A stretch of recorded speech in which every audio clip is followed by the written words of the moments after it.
Hello and thanks for joining us from our studios in Israel. I'm Natasha Kirchuk here with ILTV's Morning Briefing. Turkey has promised to help Israel retrieve 2 deceased soldiers and 2 living Israelis who are being held in the Gaza Strip by Hamas. But a Hamas official is claiming that the Islamist terror group will not negotiate their release until a set of preconditions are met. The Gaza-based terror group is demanding that all of the Shalit prisoners are freed in exchange for the 4 Israelis. In 2011, kidnapped Israeli soldier Gilad Shalit was released in exchange for 1,027 Palestinian detainees. Since then, Israel has rearrested some of those released, and Hamas wants him out of Israeli jails. The Temple Mount in Jerusalem will be closed for the next 3 days following a series of violent clashes at the holy site. Police say they're deploying extra forces to prevent rioting at the religious site, which sits in the old city of Jerusalem. On Tuesday morning, Palestinians threw rocks at Israeli police guarding the Temple Mount, and even launched stones at people praying in the Western Wall Plaza, which is overlooked by the holy site.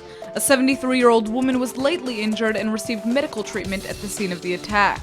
To prevent more attacks, police have entered the compound and closed it to visitors, although Muslim worshippers will continue to have access to the site during the last 10 days of Ramadan.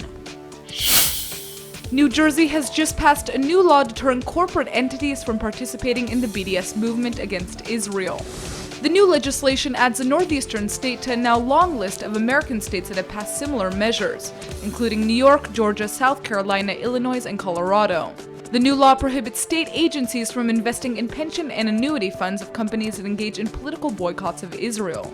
And it passed with an overwhelming majority of 69-3. New Jersey Governor Chris Christie is expected to sign the bill into law, which has already received praise from Israel advocacy groups like the Israel Project.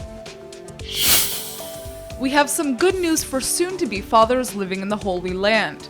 The Israeli Knesset has just approved a new bill that will allow fathers to take off 5 days of work after their partners give birth. The proposal is a historic one for Israel since there's no existing Israeli law that allows for paternity leave.